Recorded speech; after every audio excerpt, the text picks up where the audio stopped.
And I want to say that we are more alike than different, and we can go out and spread the word and educate people about Down syndrome. All of our kids are going to achieve a lot of different things, including joy, but what matters most is not what they achieve or the accolades that they get, but the kinds of men and women they grow up to be. She's just like everybody else, so she should get all the same opportunities as everybody else does.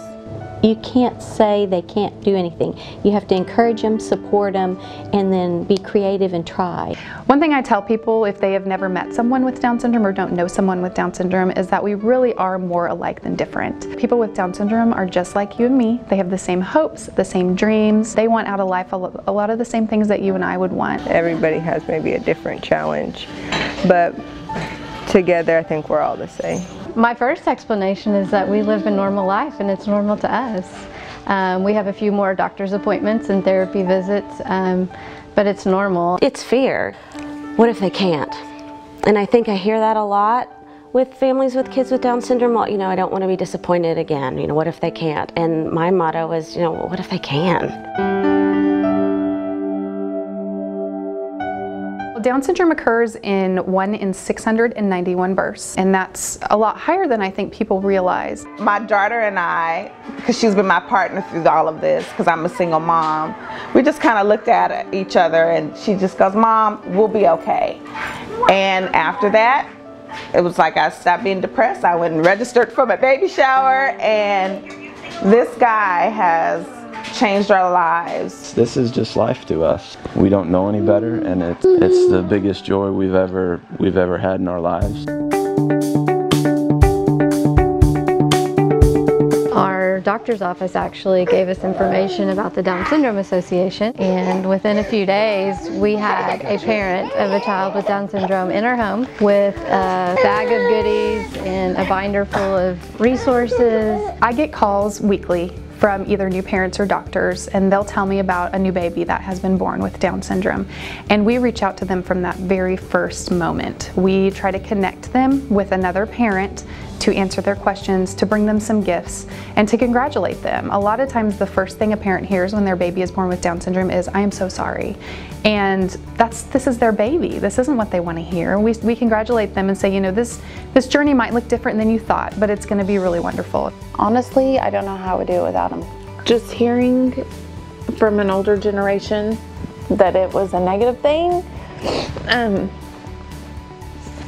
then having your support group coming in and saying, you have no idea how blessed you're going to be. We're automatically connected all the time. You know, our biggest concern at the time that he was born was just like with the unknown. We didn't know what to expect, and so it was really great that we were able to reach out to an organization that had been there. It's because it can be very isolating if you don't know anybody with a child with Down syndrome, and that's what we want to change. The support we got going through chemo, just little things. Someone brought me like a roll of quarters for the vending machines. We had no experience, you know, with children with Down syndrome, and we got to see these families just being families and kids just being kids. I don't understand how people go through it alone, because nobody understands unless you're going through it. We ask questions about parents of children with toddlers or parents with adult kids, and so it's just wonderful knowing that you can have a resource at every part in the journey.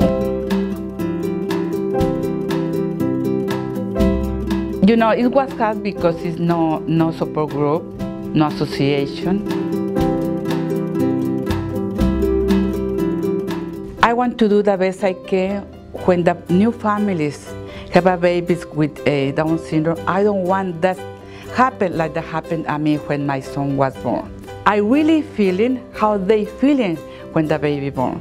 But now the big difference, I was alone, and now the new families have some association, support group, some very special mom. The support group is important because families receive emotional support, information, and education. Always say, you know, I have a son, and you know what? I know very well how you're feeling. But you know what? The most important, how feeling you will feel it someday. Now this is my passion. And I spoke at a special education conference. When I gave my speech, I told them I wanted to have my dream job is working in an office. And then when they heard my speech, they hired me right on the spot. Every time you say, I don't think that you're going to be able to do that, or it's not going to work, she proves you wrong every time. We enjoy having Heather working with us. Heather does a lot of different things here at the office. Primarily, she serves as our receptionist. Special education, this is Heather. Working with individuals with disabilities can be a little bit scary for some folks because you're just not sure what you're going to get into. And we often think of it in terms of their differences versus how much we are the same. And I think sometimes it's just a matter of taking that first leap of faith and giving an individual with a disability an opportunity to show you what they're capable of doing. I'm really fortunate to have this job because this has been my dream since when I first started here.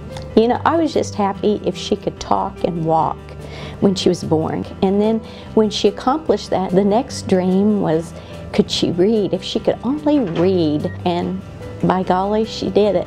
When you are working in a workplace with individuals with disabilities, you don't expect anything less of them than you would from anybody else. I like to be independent, I like to live on my own, and those are the goals I'm working on. Ooh, and now it's full.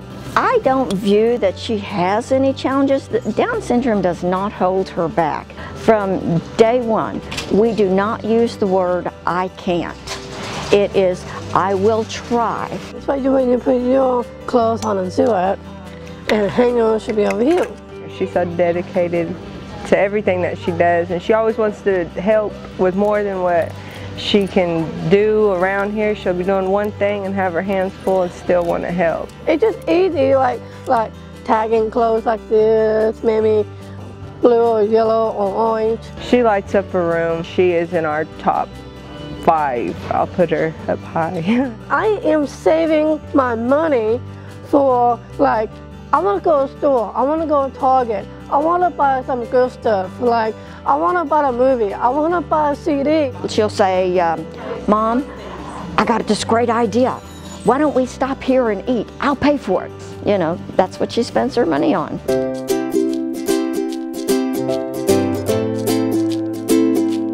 The Philharmonic, Oklahoma Philharmonic, had all of their instruments at the Buddy Walk, and so she got to actually pick one up. She wouldn't leave. I mean, we were standing there and she was playing this violin nonstop.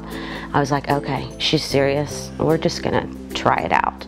Kids with Down syndrome's hands tend to be a little smaller and wider. She's focusing on her fine motor skills, and it's so difficult.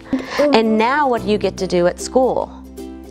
Orchestra. Orchestra. She's now in a group setting orchestra in 5th grade. You were very little and you danced around the house all the time, and we wanted to do something fun in tutus. I actually called the dance studio and just said, hey, I have a little girl with special needs, but I think she would be fine in a class that wasn't only for special needs. And she was like, oh, Casey, she will be fine. And she continues to tell me, she's fine, she's doing great. And we've been so lucky that whoever her teacher is or coach, you know, they just realize that we're gonna go on her level, whatever she can learn, and you know, she surprises them every time. Michael and I were sitting in a restaurant talking about having baby number 2. We had thought we were gonna adopt at some point in the future, so we started the process and basically said that we were open to adopting any hard to place infant. But about a year into the process, was frustrated that we didn't have a baby yet and made some phone calls. And the third person that I called said, I can't believe you're calling, there's this baby. They want to place her with 2 professionals with a lot of education who have a son because they want her to have a big brother. And 5 days later, we were flying to get her. The Bible calls us to care for widows and orphans. Given our calling, we wanted to be people who were open to exactly what God wanted from us. It was scary and exciting and surreal. It was the best. It was the easiest infant bonding I've had with my 4, I'll say that.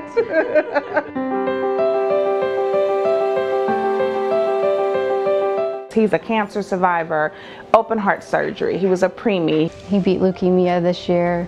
He is learning to walk and is almost 3, but he's almost mastered the skill. Anything medically that a child with Down syndrome is more likely to have, Malachi stood at the first of the line. Even at the young age of 3, he's inspired our family and so many others that have met him. And he's very social, so it's very fun to see him spread love and joy to other people, for sure. Malachi means God's messenger. And I say that I just have to put on my seatbelt and go along for the ride so he can deliver his message, because it's the Malachi show, and we're supporting cast members at this point. The association started because a handful of parents started a support group. They actually started a few different support groups around the city. And after a few years, one parent said, we need to all come together. We need to make this official and make this an association. And that happened in about 2000 is when it officially became a 501c3 nonprofit. And you go from a facility that was about 1/3 of the size that we're in now, with almost 100% volunteers, to now we're in a facility 3 times the size with, paid position, a computer lab that's fully functioning, a fully functioning kitchen. The first Buddy Walk, which is our annual fundraiser, our largest fundraiser of the year, I think they had 20 families, and now we have 6,000 people. That's my favorite thing about the Down Syndrome Association, is the chances for fun that it gives all of my kids. And I love that siblings are included in everything. If you have a child with special needs, finding a private tutor can be really expensive. And we offer that to them completely free of charge here in our computer lab. And they can come get help with after school homework or anything that they might be struggling with in the classroom. We also have a workshop series for our teens and adults to teach them how to be self-advocates and learn their rights and how to speak up for themselves and the kind of life that they want to have.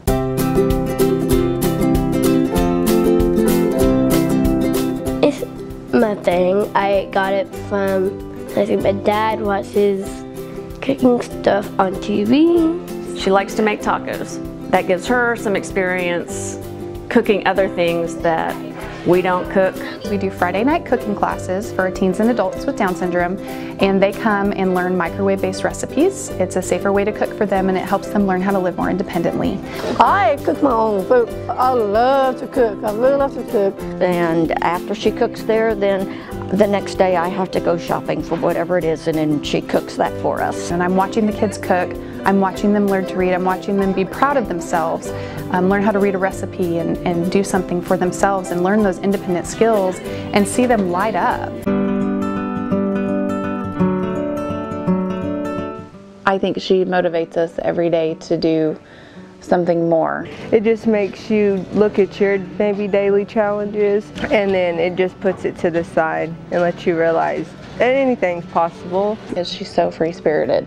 Sometimes I wish I could be just like her. People with Down syndrome are a part of your community, and they all bring diversity and beauty to our community.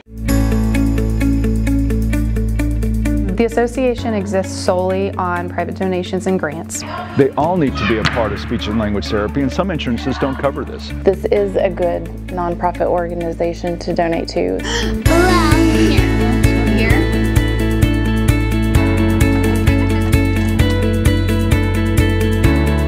These are your kids' future, not just ours. It's important that our children are learning to work with these kids. We've always been confident that every dollar that has been raised for the association is being used in a very, very meaningful way. As a society, over the last 50 or 60 years, we have made a lot of progress in terms of making sure people are treated fairly and more equally. And one of the last groups that still faces a lot of those barriers are people with disabilities. And we need people who are willing to invest in continuing to change that.